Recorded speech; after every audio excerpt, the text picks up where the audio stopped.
I welcome you to our second lecture in our philosophy series. This time we have Chris Letheby, who I'm going to introduce in a second. It's a webinar, as you, after 2 years of pandemic, are probably quite familiar with. So we'll have a talk that is more of a one-way street, during which I want to invite you all to please be active, think critically, take notes, and use the Q&A function that you find in the bottom ribbon of your Zoom for comments and questions that we are happy to come back to later. The lecture is scheduled for roughly 45 minutes. It might go a little bit longer because I'm sure it's going to be worthwhile, but we'll have plenty of time for Q&A. Now, the Mind Philosophy series, as I mentioned, this is the second session of it, is basically going throughout this entire year. We have, I believe, 10 sessions scheduled on a monthly basis, and it's curated by none less than yours truly, Dr. Chris Letheby. And I believe, if not now, then when it's time for me to introduce you, Chris, welcome first of all. And here goes. Dr. Chris Letheby is a lecturer in philosophy at the University of Western Australia, a member of Mind's Scientific Advisory Board, and as I mentioned, the venerable curator of our philosophy lecture series. In his philosophical work, Chris specializes in the philosophy of mind and cognition, and his primary research interest is the therapeutic and transformative use of classic psychedelic drugs. Last year, heads up, his monograph, Philosophy of Psychedelics, was published by Oxford University Press. I'm going to post the link in the chat in a second. Now, after a first lecture in April by Aidan Leon on the concept of psychedelic experience and his proposed approach to what psychedelic philosophy could be, today Chris will expand on his position that psychedelic insights can in fact be reconciled with philosophical naturalism, and he will provide an overview of epistemological issues concerning psychedelic experience in his talk titled Psychedelics and Epistemology. Chris, it's a pleasure to have you here, and welcome. Thank you very much, Marv, and thanks for that lovely introduction. And hello, everyone else. Thanks for coming. I'm going to try and share my screen now. All right, can everyone see the slides okay? Yeah, all right, good. So, and Marvin, if you could maybe give me a warning when I'm about 5 minutes away from my time, that would be great. So I know to hurry up and shut up. Thanks. I will first text you, and if you don't notice, then I will yell. Thanks. I probably won't notice if I'm in the zone. All right, so here we go. Psychedelics and Epistemology is the title of the lecture. And it's structured in 3 parts. So in the first part, I'm going to give an overview of some apparent epistemic, that is to say, knowledge-related effects of psychedelics and the general reasons to think that there are such things, that psychedelic drugs can have epistemic effects. In part 2, I'm going to illustrate how conceptual tools from epistemology, the philosophical study of knowledge, can help us to think about the epistemic effects of psychedelics. And then in part 3, I'm going to illustrate how critical tools can help us to not just kind of understand the various possibilities, but also to evaluate which ones of them are real and which ones are not. So the main piece of jargon for the non-philosophers in the audience is the word epistemic. It just means knowledge related, of or pertaining to knowledge. So apart from that, I'm going to keep things relatively jargon free and define bits of jargon as and when I introduce them. So starting with part 1, epistemic effects of psychedelics. So to begin, I want to sort of be precise about the exact topic of the talk. So I'm talking not about any and all drugs that have been called psychedelics, which is quite a wide variety, but I'm talking specifically and exclusively about what are called the classic psychedelics, also known as serotonergic hallucinogens. So these are psychoactive serotonin 2A receptor agonists. The most famous examples are LSD, psilocybin, mescaline, and DMT, which is a component of the beverage ayahuasca. And these substances are very well known for inducing dramatic, memorable changes to conscious experience. So especially at moderate to high doses, you can get a wide variety of changes to perceptual experience, to emotional experience, to thinking, to attention, and to the experiences of space and time, the experiences of one's body, and the experience of one's own identity or sense of self. So you have a really wide and highly variable range of effects on conscious experience. In fact, far more variable than the effects of other drugs. And classic psychedelics have long histories going back centuries, if not millennia, of religious, spiritual, and medicinal use in various indigenous cultures around the world. Recently, there's been a wave of scientific research, so resuming after a hiatus in the early 90s and then really gathering momentum in the second decade of the 21st century. And some of the major findings so far I want to summarize. So what have we learned in what's being called the psychedelic renaissance? Well, for one thing, we've learned that moderate to high doses of psychedelics, and from now on, when I say psychedelics, I'm just going to be referring exclusively to these classic serotonergic psychedelics, LSD, psilocybin, and so on. So we've learned that moderate to high doses of psychedelics can be given safely in controlled conditions to suitably screened and prepared volunteers. So when due care is taken, you can give moderate to high doses to healthy volunteers and to people with various psychiatric diagnoses, anxiety, depression, various forms of addiction, without, it seems, any significant or lasting adverse events. So one of the major justifications for the earlier cessation of psychedelic research would appear to be relatively baseless. It seems that when due care is taken, these substances can in fact be given safely. Due care needs to be taken, of course, but we've now learned that it's very, very feasible to do this, especially in modern clinical conditions.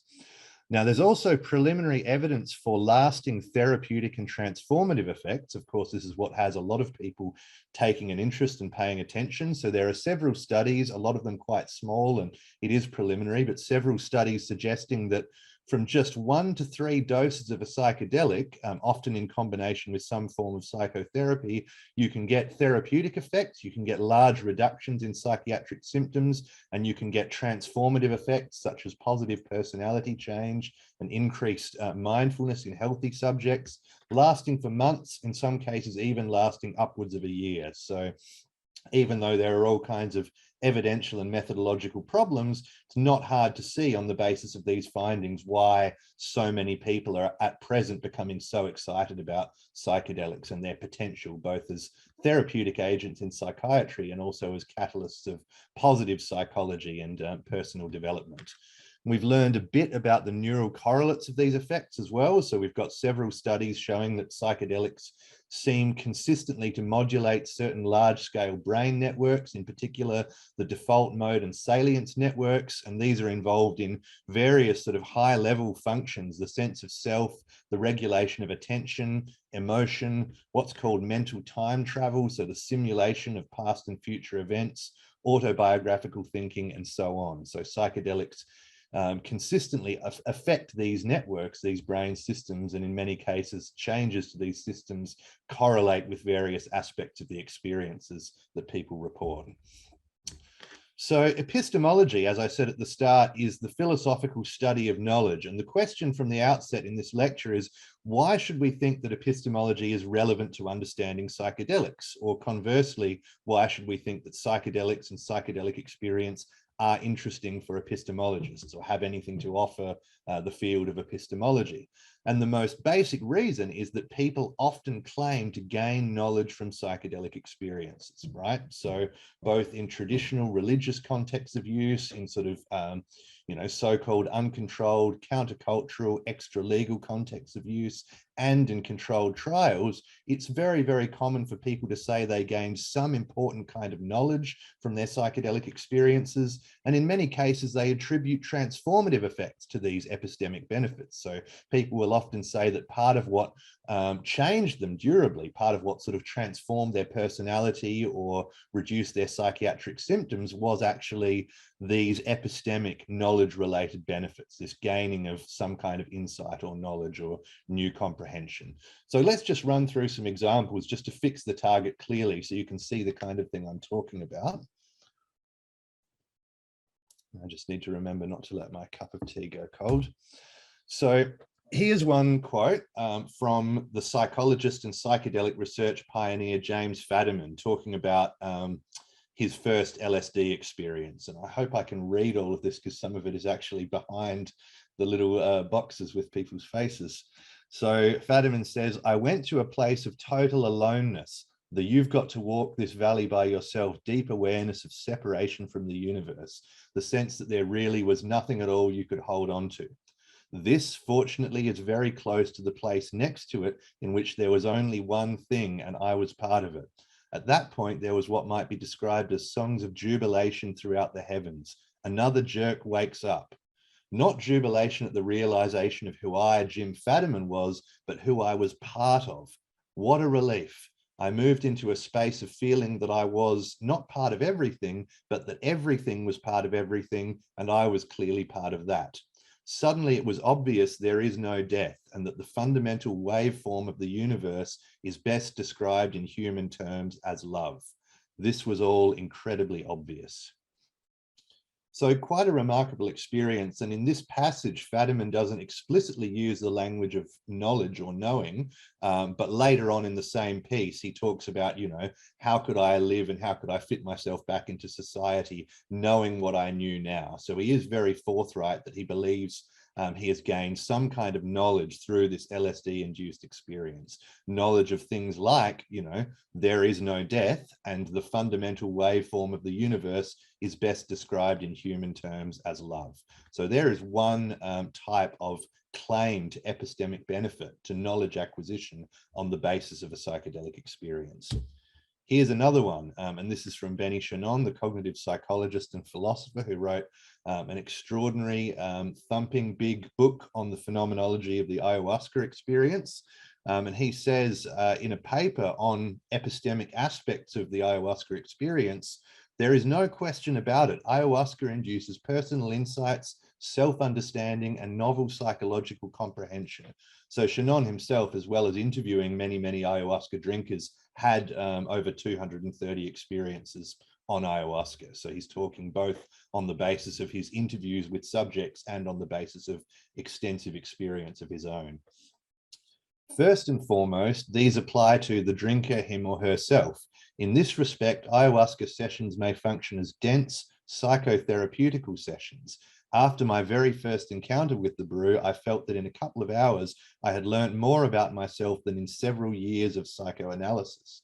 And this sort of thing is not uncommon to hear, indeed, from people who have some kind of professional specialization in psychology or related disciplines.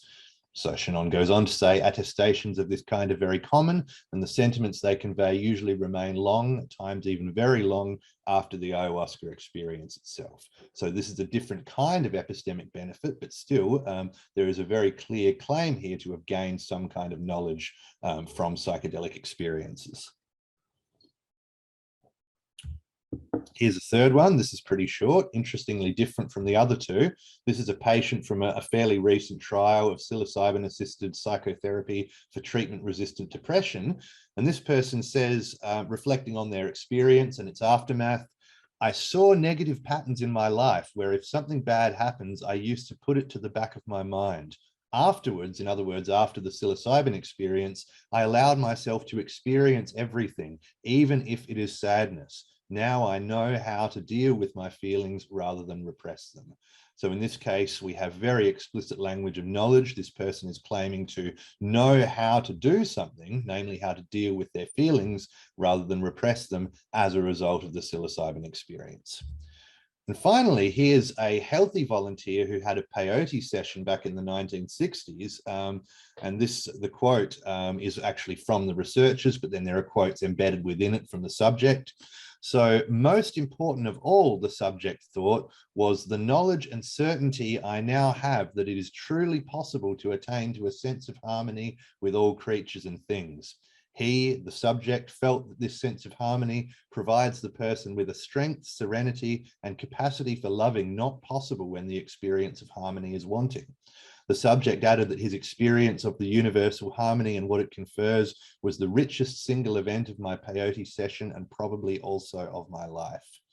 So here we have someone saying that, you know, the most important single aspect of his psychedelic experience was that he gained this knowledge and certainty that it's truly possible to attain to this sense of harmony. And he says not only was gaining this knowledge and certainty the most important part of his psychedelic experience, but it may even have been the richest single event of his life. So these are not sort of trivial, insignificant claims like I took a psychedelic and I learned what it's like to trip on a psychedelic, but these are instead claims to have gained quite important, interesting, and consequential forms of knowledge from these drug-induced states of consciousness.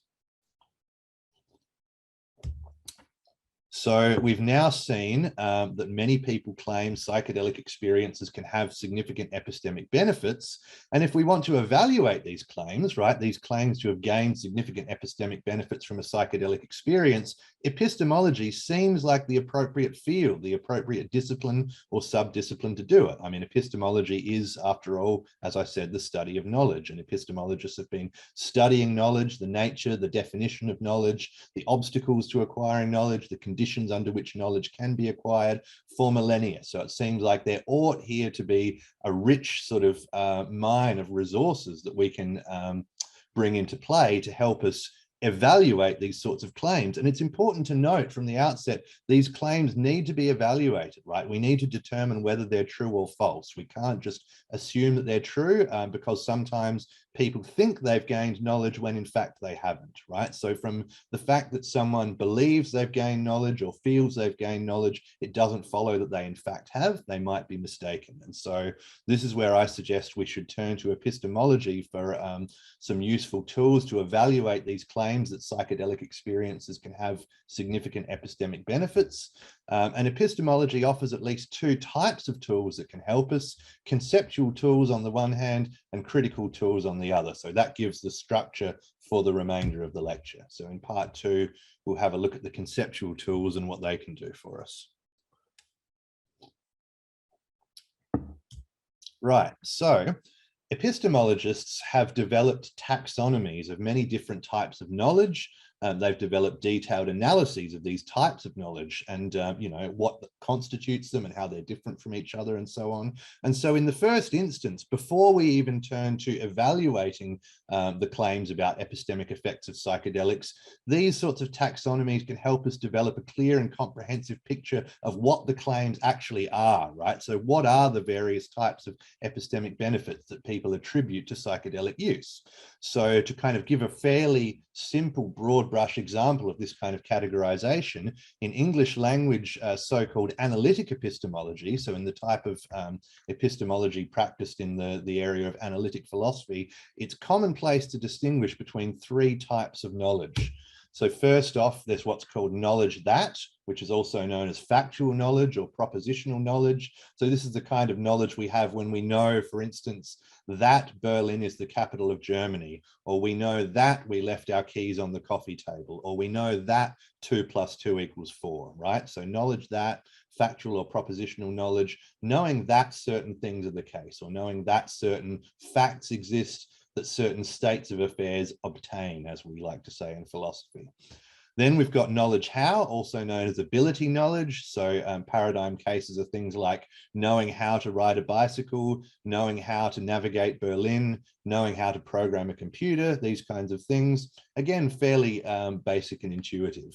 And the third and most sort of complex category is knowledge by acquaintance, which also gets called acquaintance knowledge. And so examples of this might be things like knowing Marvin, right? Being acquainted with Marvin, as opposed to merely knowing indirectly about Marvin, having heard about him and having maybe read facts about him. One can actually become directly, first-hand acquainted with him.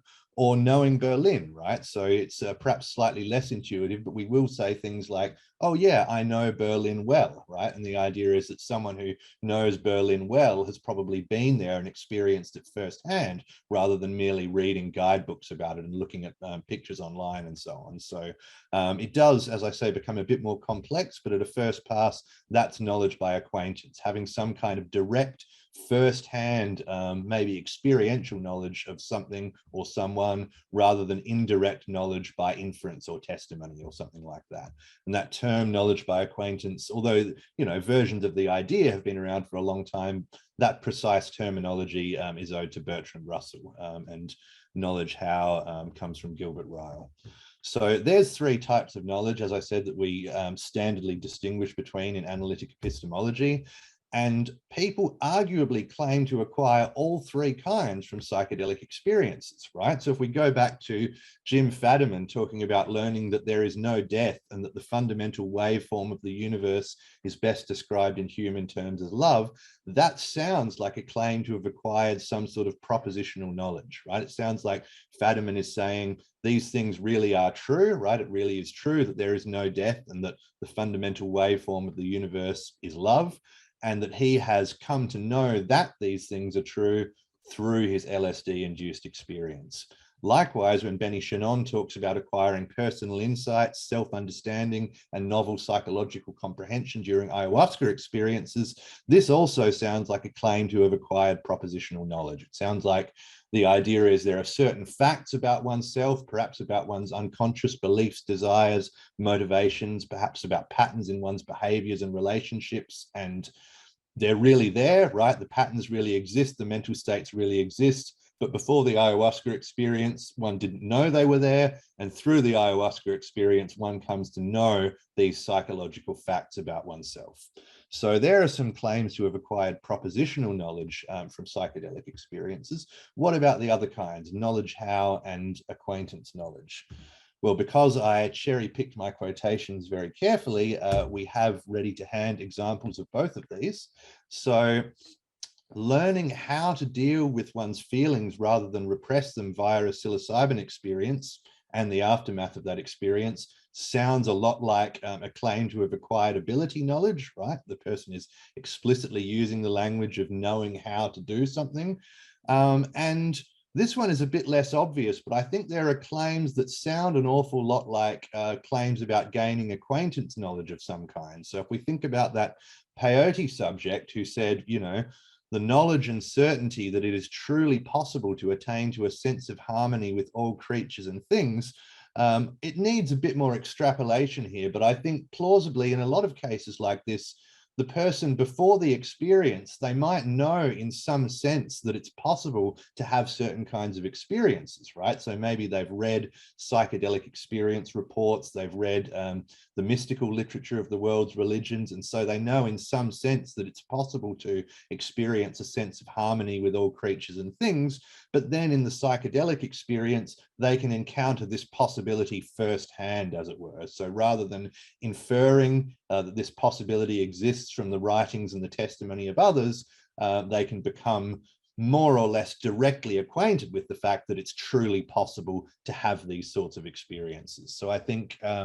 reports like that we can interpret without too much of a stretch as being about something like acquaintance knowledge. So people do claim to acquire various kinds of knowledge from their psychedelic experiences. And as I said, I think conceptual tools from epistemology, even on a basic level, can help us get some clarity about these claims, to sort them out into different categories and to see, well, what are the various kinds of knowledge, the various kinds of epistemic benefits that people are attributing to their psychedelic experiences. Once we've done that, though, once we've got some kind of conceptual clarity and precision in how we're thinking and talking about these issues, there's a further question, which is, are these claims correct, right? So people are claiming to acquire various forms of propositional knowledge, ability knowledge, and acquaintance knowledge from their psychedelic experiences. Are they really acquiring these sorts of knowledge, or are they just sort of erroneously feeling as though they are? Are they mistakenly believing they've acquired these sorts of knowledge when in fact they haven't? And this is where critical tools from epistemology can hopefully help us to a certain extent. So this brings us to the third and final part of the lecture. It's possible that in a first for me in my academic career, I'm actually going to finish early, but I've been known to say that before and it hasn't happened, so we'll see how we go. So As I said, we can use conceptual tools from epistemology to articulate, taxonomize, to conceptualize epistemic claims that are made by psychedelic users. So we can see that, you know, many psychedelic users claim that it's possible or it's common to gain important forms of propositional knowledge through psychedelic experiences. Others claim that it's common to gain important forms of ability knowledge. But then critical or argumentative tools from epistemology can help us evaluate the plausibility of these claims. So I want to suggest. So let's take the different kinds in order. Let's start with propositional knowledge, knowledge that, or factual knowledge. And in epistemology, in analytic epistemology, propositional knowledge is standardly understood, at least minimally, as something like justified true belief, right? So the idea, and this is what we sort of all learn in first year epistemology 101, those of us who study and train in analytic philosophy. And then as we go on, we learn that, of course, it's much more complicated than this, and there's a lot of disagreement. But a lot of work in epistemology on propositional knowledge takes as its point of departure this basic idea of propositional knowledge as justified true belief. And so the idea is that to know that something is the case, right? So to know that Berlin is the capital of Germany, for instance, first off, you have to believe that it is, right? You can't know that something is true if you actually don't believe that it is. And belief here is being used in a fairly minimal sense. It's not any kind of emotively charged or loaded thing. So to believe a proposition in this sense is just to think that it's true, right? So to know something, you have to actually think it's true. You know, you can't know that Berlin is the capital of Germany if you don't think that Berlin is the capital of Germany. So that's one condition. You have to have belief. It's also got to be true, right? Your belief has to be accurate, it has to reflect the way things really are. So the thought is you can't know that Berlin is the capital of Germany if it actually isn't, right? That doesn't make any sense. You can't know what ain't so, right? So to have propositional knowledge, you've got to at least have a true belief. But then the thought is you need more than that, right? You need at least a third condition, because we can have accidentally true beliefs, right? We can have beliefs where we just got it right by luck or by chance. And the thought is in those kinds of cases, we wouldn't normally say the person knows, right? If someone just takes a lucky guess at the winning lottery number and they happen to be right, they might stamp their feet and say, well, I knew it was going to be that number. But the idea is most of us would say, well, no, you didn't really, right? You believed it was going to be that number and your belief was true, but you didn't actually know because it was just a lucky guess. And so one way we might unpack that is to say, well, there's a missing factor, which is that you didn't really have any reason to believe it, right? You didn't have any evidence that was going to be the winning number. And so this is one intuitive way to understand this third condition, justification. So the idea is to know that something is the case. You have to believe it's the case. It has to actually be the case. And then you have to have something like some reason to think it's the case, some good evidence that it's the case, or something like that. And exactly what epistemic justification amounts to is a topic of endless discussion. I mean, it's one of the central concerns of epistemology as a field of study. And so, you know, we could go a long way down that rabbit hole, but for now, I'm just going to keep it on this basic intuitive level of having something like good reasons or good evidence in support of your belief. So we can tackle this question about propositional knowledge, at least in a rough and ready way, by asking, is it common, is it possible to gain new justified true beliefs through psychedelic experiences?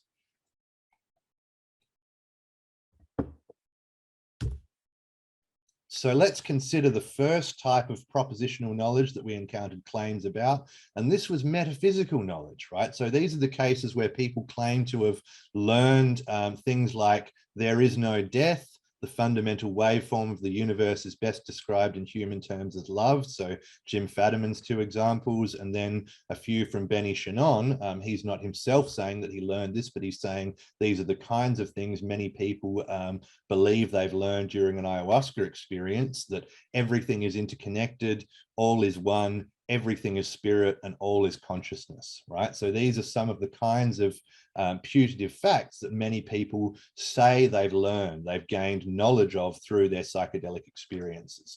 Well, do people really gain justified true belief in these sorts of propositions? The belief condition definitely is satisfied in many cases, right? So there's no doubt that there are many people who adopt beliefs of this kind on the basis of psychedelic experiences. So to determine whether those beliefs constitute propositional knowledge, we need to ask, are they true and are they justified? So we'll take those in turn. So when it comes to the truth condition, this is very difficult, right? Partly because it's not really a matter for epistemology. So when we ask, are these beliefs true? We're really asking, is there no death? Is the fundamental waveform best described in human terms as love? Is everything spirit? Is everything consciousness, right? That's what we want to know when we want to know if these beliefs are true. And that's not really a matter for epistemology, it's a matter for metaphysics. So if you want to know the answers there, you should tune into the next lecture in this series by Peter Schuster-Hughes. Now, cards on the table, I'm skeptical of most of these kinds of claims, right? I mean, I'm okay with things like everything is interconnected, maybe even all is one, depending how you interpret it. But with the other things about everything is spirit and all is consciousness, that's where I got off the train. So I adopt a philosophical view known as metaphysical naturalism, which says that, the mind is in some sense an evolved product of biological processes. And so I don't endorse any of those metaphysical claims, right? But I might be wrong. Some of them might be true anyway, and Peter can tell you all about that. But there's an interesting epistemological point here, right? Which is that even if some of these claims are actually true, even if people are forming true metaphysical beliefs as a result of their psychedelic experiences, they still might not amount to knowledge, because there's still this issue of justification, right? So if someone has a psychedelic-induced experience of cosmic consciousness, or a mystical type experience, as it's sometimes called, and then they sort of return to their ordinary default state of consciousness, and as a consequence of their experience, they now believe things like there is no death and all is consciousness. Let's suppose, just for the sake of argument, that these beliefs are actually true, right? That the metaphysical scheme they've apparently glimpsed in their psychedelic experience really is the true metaphysics of the universe. There is still this question, does that person really know that that's true, right? And the way we've analyzed knowledge here, that question boils down to, do they have sufficient epistemic justification, right? Does their psychedelic experience give them good enough reason or good enough evidence to conclude that, yes, there really is no death, and it really is true that reality is grounded in a cosmic consciousness or whatever? And this intersects with a long debate in philosophy about mystical experience, right? About the epistemological aspects of mystical and religious experience. And in particular, a lot has been said and a lot has been written about whether mystical experiences, usually people are talking about non-drug induced experiences, actually can furnish epistemic justification for metaphysical beliefs of this kind, right? So does having a mystical experience give you good evidence or good reason to believe some kind of metaphysical claim? So there's a whole literature there in epistemology that we could delve into. I can only not even scratch the surface here. One interesting question to ask is whether psychedelic-induced or drug-induced mystical experiences raise any distinctive issues, right? So given that there is already all this philosophy that's been written about whether mystical experiences furnish epistemic justification for metaphysical beliefs, is there a separate question about whether psychedelic mystical experiences do, or does that just reduce to the original question about mystical experiences? So that's something to maybe have a think about. But in any case, two reasons why you might be skeptical, right? And two reasons why I'm fairly skeptical about the idea that mystical experiences furnish epistemic justification for metaphysical beliefs is, first, it seems like there are always simpler naturalistic explanations of these kinds of experiences, right? And so that's kind of a check that you might ask me to cash in Q&A. I don't have time to really spell out those explanations now, but the thought is every time someone has a psychedelic-induced experience where it seems as though they glimpsed, the universal consciousness, the underlying unity of reality, foundational level of reality, there are at least two possible explanations. And one is that they really did come into contact with some ultimate reality. And the other one is that it's, to put it crudely, it's some kind of hallucination, right? So as Owen Flanagan says, the philosopher Owen Flanagan, it's a metaphysical hallucination, right? So it could be the case that somehow by being modulated in certain ways, the brain starts generating an experience as of a universal consciousness, or as of there being no death, or whatever, when those things are not really true. And the thought is that if we value simplicity or parsimony in explanation, we've got some reason to prefer these kind of hallucinatory explanations, right? The thought is, if you can explain these apparent universal consciousness experiences just on the basis of what's going on in the brain, without having to buy into the idea that there really is a universal consciousness, that's a simpler explanation. And so you should, to a certain extent, prefer it on those grounds. So that's one reason why we might be cautious about the idea that mystical experiences provide justification for metaphysical beliefs.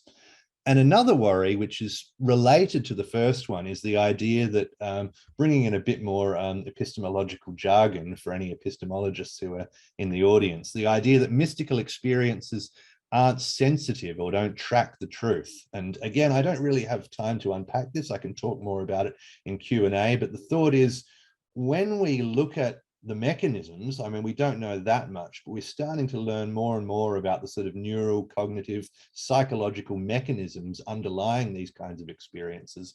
And I think what we do know so far suggests that you would get these kinds of experiences even if there were no real object, right? So you get these kinds of experiences of unbounded, infinite unity of universal consciousness and so on. And when we look at our best guess about how those experiences are actually generated, the mechanism has nothing to do with whether there really is any such thing or not, right? So maybe there really is a universal consciousness, and so then the state we're getting into in high dose psychedelic experiences accurately reflects reality. But the thought is, it's not connected to reality in the right way, right? Because given our best understanding of how these experiences are brought about, even if there were no boundless universal consciousness, you would still get experiences of one by modulating our neural and cognitive systems in the right way. So as I said, that's a bit quick. It's no more than a sketch, but I can unpack these ideas in the Q&A if people want. But in general, yeah, I am skeptical about the idea that mystical experiences furnish adequate epistemic justification for these kinds of metaphysical beliefs. But the interesting thing is, that doesn't exhaust the possibilities, right? There are many other possibilities. As we've seen, there are at least 3 other kinds of epistemic benefits that people talk about.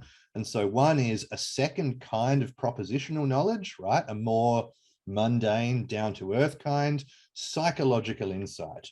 So this is Benny Shannon here. And as we saw earlier, he thinks that you can get genuine propositional knowledge about your own psyche from psychedelic experiences, right? So you can get genuine knowledge, new factual knowledge about your own unconscious beliefs, unconscious desires, motivations, behavioral patterns, and so on.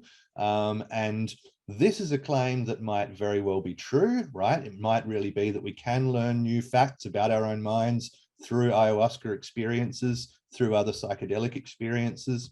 In my book, I talk about this, and I sort of am tentatively on board with this claim.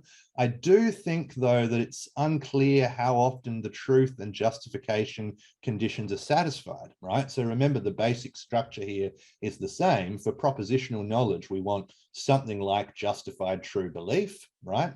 In these cases of apparent psychological insight, definitely we're getting the belief condition satisfied. People really are forming new beliefs about their own minds, their own mental states, their own personalities on the basis of their psychedelic experiences. But from an epistemological standpoint, the question is, well, are those new beliefs, those apparent psychological insights, typically true, right? How often are they true? How often are they false?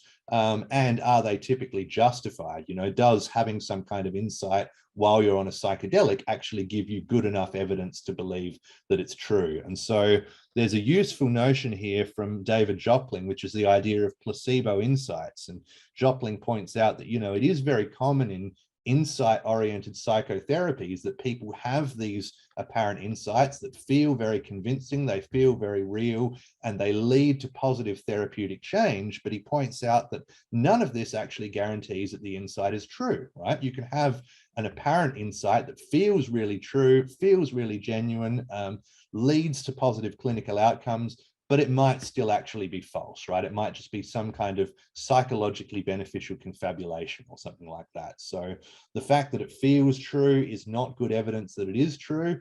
The fact that it leads to therapeutic benefits is also not, well, certainly not conclusive evidence that it's true. And so I think this is one where we have to sort of, I don't know, this is an area for future research, basically. I think it's promising, but again, from an epistemological standpoint, I don't think we have enough, I don't think we have strong enough evidence or argument at this point to conclude that people are typically gaining new propositional knowledge about their own minds from these experiences. It's so complicated, and it's very difficult to answer these questions about reliability and about justification. But there are still at least two more possibilities, right? So we looked earlier at claims to gain knowledge how, or ability knowledge from psychedelic experiences. We saw that some people say things like, you know, as a consequence of this experience, I now know how to deal with my feelings. I know how to relate to my own mind, my own thoughts and emotions in a healthier and more productive way. And I think this is very plausible, right? So there's a large body of evidence, empirical evidence showing that psychedelic experiences, in some cases a single psychedelic experience, can lead to lasting increases in mindfulness related capacities, right? So the kinds of psychological skills and capacities that are deliberately cultivated in mindfulness training, the ability to be aware of your own thoughts and feelings in real time as they happen, to be aware of them in a way that is kind of accepting, open, non-judgmental, not trying to kind of push them away or resist them or avoid them, but also not getting hooked into them, just being aware of them, letting them be there in this open, accepting manner. I think there's good evidence that a single psychedelic experience can actually durably increase these kinds of abilities. And I think when we look at standard philosophical accounts of knowledge how, it's very plausible that these sorts of things qualify, right? That these people really are learning things like how to deal with their feelings rather than repress them. So for my money, this is a very promising candidate. It's very plausible that some kind of ability knowledge or knowledge how is often gained through especially therapeutic and transformative psychedelic experiences. And predictably, I did let the tea go cold. So there you go. Finally, acquaintance knowledge. So in an earlier paper and in my book, I've argued that psychedelic subjects often do gain knowledge by acquaintance with certain important facts, right? So what kinds of facts? Well, specifically what are called in philosophy modal facts. So modal facts are facts about what's possible, what's impossible, what's necessary, and this kind of thing. And there are certain modal facts, I suggest, about the mind, right? That we can all know fairly easily indirectly, but that it's much harder to get direct first-hand acquaintance with. And so the two main candidates I've tended to talk about are, first, that the mind has a vast potential that typically goes unrealized, such as what the peyote subject was talking about, you know, the potential or the possibility for a sense of harmony with all creatures and all things, the potential for states of rapture, bliss, joy, wonder, and awe, you know, vastly exceeding what most of us encounter in the day-to-day run of normal waking consciousness. And secondly, the fact that the ordinary sense of self, right, the sense of being an I or a me distinct from the rest of the world, is not a given. It's not this kind of thing that is a condition of all experience, but it's actually contingent. It's some kind of fragile mental construction, and it's possible for it to be radically altered. It's possible for it to be greatly diminished. It's perhaps even possible for that sense of self to be absent from experience, from conscious experience altogether, while experience itself persists. persists. And this is the kind of thing that people discover in the famous ego dissolution experience, you know, the experience in which the self or I dissolves and there is this sense of profound unity or boundarylessness. So my thinking is there are these two modal facts about the mind, right? For each of us, it's true that our mind has vast potential that typically goes unrealized, and that our sense of self is a contingent, fragile mental construction. And we can gain propositional knowledge about these modal facts, right? By reading Buddhist philosophy, by reading neuroscience, by reading psychedelic experience reports on Erowid, or maybe reading Aldous Huxley, we can come to have this justified true belief that, yes, my mind has these modal properties. It has this vast unrealized potential, and this sense of self, this sense of being an I, is this contingent, fragile construction.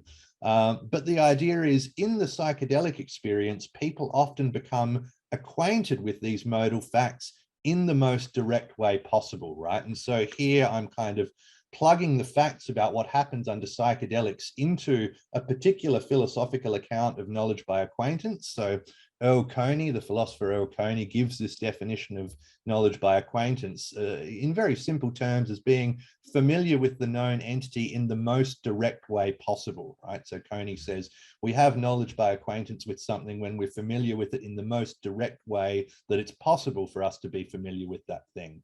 And my reasoning here is that the most direct way in which we can be familiar with these potentials of our mind, you know, the potential for states of mystical harmony, rapture, wonder, and awe, and the potential for the sense of self to be radically altered or diminished, is for those very potentials to be manifest in that very mind itself, right? That's a far more direct way of knowing about the existence of those potentials than reading about them in a book or making inferences from other people's descriptions. So this is the idea here. Psychedelics routinely do bring it about that people become familiar with these modal facts about their minds in the most direct way possible. And this amounts to a kind of knowledge by acquaintance that by all accounts can be extremely transformative. So that's essentially the end. Just a quick summary of what I've said. So we've seen that many psychedelic users claim to gain various kinds of knowledge from their drug-induced experiences. Epistemology, the philosophical subfield that studies knowledge, offers both conceptual and critical tools that can help us to, first of all, clarify a lot of these claims, and second, evaluate them to try and reach some conclusions about their plausibility.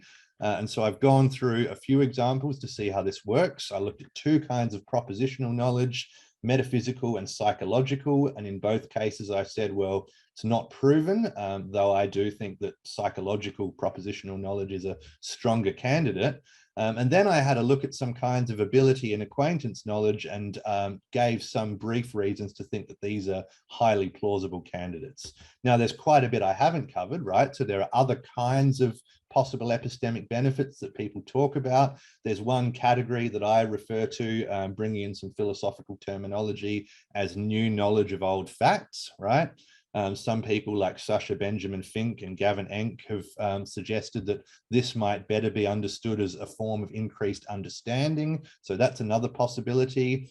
There's also the possibility of indirect epistemic benefits, right? So epistemic benefits that result not from the psychedelic experience itself, but from its lasting psychological effects. And finally, there's a whole area that I didn't talk about that is very fertile ground for epistemology, and that's potential epistemic risks or epistemic harms of the psychedelic experience. And I do have some things to say about that in my book as well. But just before I finish, I've been focusing almost entirely so far on how tools from epistemology can help us understand psychedelics. And so right at the end, I want to ask, is it a two-way street, right? So we've seen lots of reasons why people who are interested in understanding psychedelics should be interested in epistemology, but should epistemologists be interested in psychedelics, right? Are there things in the psychedelic experience and in psychedelic research that ought to interest philosophers who study the nature and the acquisition of knowledge? And I think there are, perhaps unsurprisingly.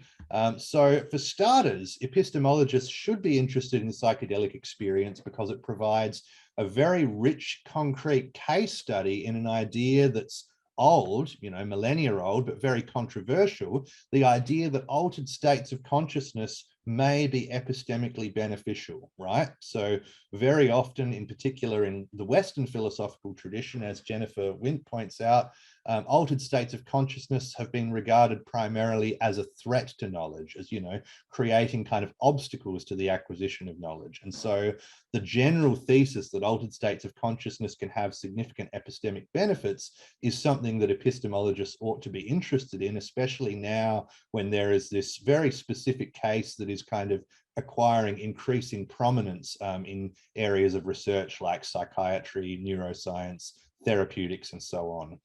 And to get a little bit more specific, an epistemological study of psychedelics, in my view, supports at least 3 interesting conclusions. The first one is very similar to what I just said. Altered states of consciousness, even ones induced by drugs, can have significant epistemic benefits. And so this kind of opens a whole new domain, a whole new area of territory for people who are interested in human knowledge acquisition to explore, to map, to understand. Second, and this is important, altered states of consciousness have many possible types of epistemic benefits, right? So I've run through a few different varieties here, and there are other possibilities I haven't talked about. And this is important because, you know, they vary in their plausibility, these different epistemological claims about altered states. And so I think it's important for epistemologists to realize that just because some implausible claims get made about the epistemic properties of altered states, that doesn't mean you can just write them off, right? Because there are other possibilities as well. Even if certain alleged epistemic benefits of altered states of consciousness aren't real, others still may be. And in particular, this is the real point that I want to drive home, because there's been this long-running debate, this discussion, as I said, in the Western tradition and in other traditions too, about the epistemic credentials of mystical experience.